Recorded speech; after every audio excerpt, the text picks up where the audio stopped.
Buenas noches, el tema que vamos a tocar hoy es sobre caídas en adultos mayores. Mi nombre es Juanita Lizeth Guerrero Zapata, médico cirujano, médico residente de segundo año de geriatría por la Universidad Nacional Mayor de San Marcos. En el tema a desarrollar vamos a ver lo que es la definición, la epidemiología, causas, factores de riesgo, complicaciones y la prevención. Se define como caída la consecuencia de cualquier acontecimiento que precipite al paciente al suelo en contra de su voluntad, el desplazamiento del paciente hacia el suelo involuntariamente. Es importante conocer la epidemiología en cuanto a qué tan frecuente son estos eventos en los adultos mayores, a partir de qué edad es más frecuente y cuáles pues, no son sus implicancias, sus complicaciones que puede haber, ¿no? Cuando hablamos de epidemiología tenemos que saber de que es las caídas es la primera causa de muerte accidental en mayores de 65 años. 80% de las caídas son secundarias a trastornos del equilibrio y la marcha. El 30% de mayores de 65 años sufre una caída al año. El 50% en mayores de 80 años. Y 2/3 de los ancianos que caen sufren una nueva caída en 6 meses. Cuando hablamos de factores de riesgo, los vamos a dividir en factores de riesgos propios del paciente, aquellos de que los acompañan al paciente ya sea por la edad, ¿no? O por alguna condición especial que presente el paciente, que a veces se pueden modificar, otras veces no. Y los factores de riesgo extrínsecos o son aquellos factores de que son externos al paciente. Por ejemplo, en los factores de riesgo internos propios del paciente tenemos la disminución de la agudeza visual, el hecho de que un paciente pues no vea, no tenga una buena agudeza visual, puede conllevar a riesgo de caídas. La propia edad es un factor de riesgo de caídas, como hemos visto, ¿no? Es más frecuente en mayores de 80 años. Tenemos acá, por ejemplo, la fuerza. La edad, por si acaso, no es un factor que me predisponga que yo tengo 80 años y no voy a hacer actividad física. Todo paciente puede hacer actividad física previa evaluación para definir qué tipo de ejercicios podría realizar. Por ejemplo, problemas degenerativos de las articulaciones como la artrosis, pues también puede conllevar a un riesgo de caídas, ya que el dolor pues a veces se torna un poco incapacitante, ¿no? En los factores externos al paciente, los hemos dividido en factores en la vivienda, en las calles, en el transporte público, ¿no? Aquí en la vivienda, pues tenemos los factores de riesgo, por ejemplo, el suelo, suelos muy pulidos, muy alisados, que son factores de riesgo para los pacientes adultos mayores y las caídas. La iluminación, la falta de iluminación en las casas, ¿no? También puede conllevar a un riesgo de caídas. Las escaleras sin pasamanos también es un factor de riesgo para caídas. La cocina, donde tenemos objetos pues que no están al alcance del paciente y este tendría que subirse alguna escalinata, algún banquito para poder alcanzar estos objetos, también son un factor de riesgo de caídas. Las mascotas, ¿no? Hay mascotas que se pueden atravesar o se pueden atravesar en los pies del paciente, entonces puede tener el factor de riesgo de caídas. En calles, plazas y jardines tenemos, por ejemplo, las aceras estrechas con desniveles y obstáculos. Aquí tenemos lo que son llamadas barreras arquitectónicas, donde no están pues las calles, no están condicionadas para la ambulación libre de los pacientes adultos mayores. El pavimento defectuoso, mal conservado, los semáforos con breve duración, hay que tener cuidado. Si nosotros reconocemos de que no tenemos una marcha rápida como lo teníamos antes, pues es mejor esperar. los bancos de los jardines, plazas muy bajas o muy altas para las personas, las pozas de agua, ¿no? Las veredas o las pistas en mal estado de conservación. De repente llueve, esto se llena de agua, no me doy cuenta y también se convierten en factores de riesgo para caídas.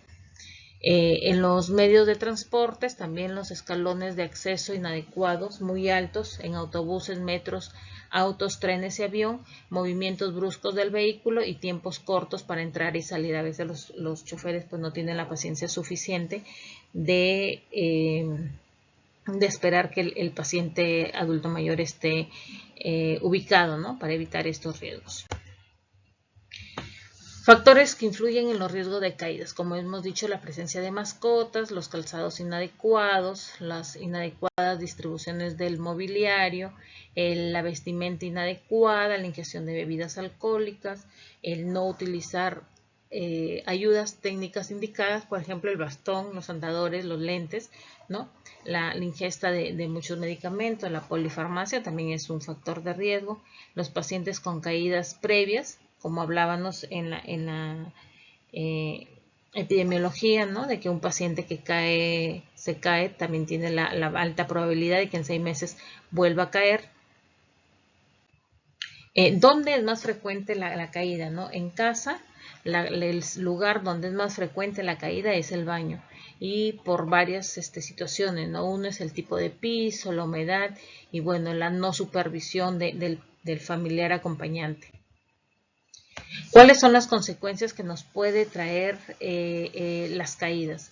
Existen varias consecuencias. Entre las más importantes tenemos las consecuencias físicas, el mayor riesgo de fracturas de cadera en pacientes adultos mayores con riesgo de caída.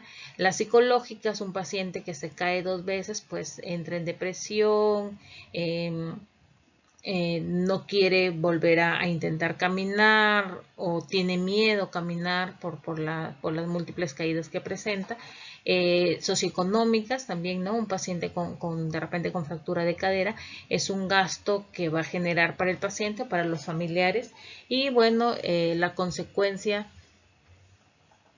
más grave que sería el incremento de la mortalidad. Recordemos que acá en las fracturas de cadera tenemos un alto riesgo de al año de haber tenido esta fractura, pues morir, ¿no? Para la prevención de las caídas, como hablábamos de los factores de riesgo, dependiendo la identificación de factores de riesgo que hablábamos en el domicilio, en el bus, en las calles, ¿no? Vamos a identificar, hay lugares donde podemos prevenir, empezando por casa, por ejemplo, determinar si es que el paciente adulto mayor necesita de arquitectura gerontológica, por ejemplo, estas manijas, ¿no? Que le van a ayudar a sujetar para evitar resbalar en el baño. Las escaleras, si tenemos escaleras sin pasamano, lo mejor es poner el pasamano para evitar el riesgo de caídas.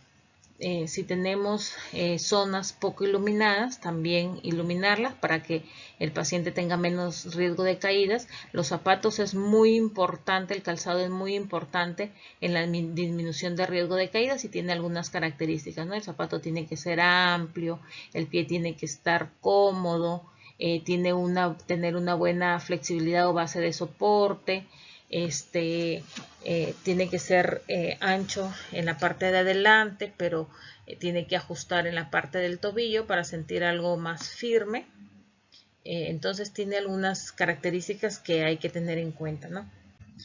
Las recomendaciones generales para evitar posibles caídas tenemos en el hogar, en la habitación, por ejemplo, valorar, ¿no? Si es que existe algún mueble que va a dificultar el paso el trasladarse o el caminar del adulto mayor, las barandas que hablábamos de los baños, también la iluminación adecuada, ¿no? Tenemos el calzado seguro, que ya hemos hablado de algunas características que el calzado necesita para ser seguro. El paso seguro, si es un paciente que ya necesita pues de andador, hay que usar el andador para caminar sin ningún problema, ¿no? Si es un paciente de que se está cayendo porque no ve, entonces hay que mejorar la situación de la disminución de la agudeza visual.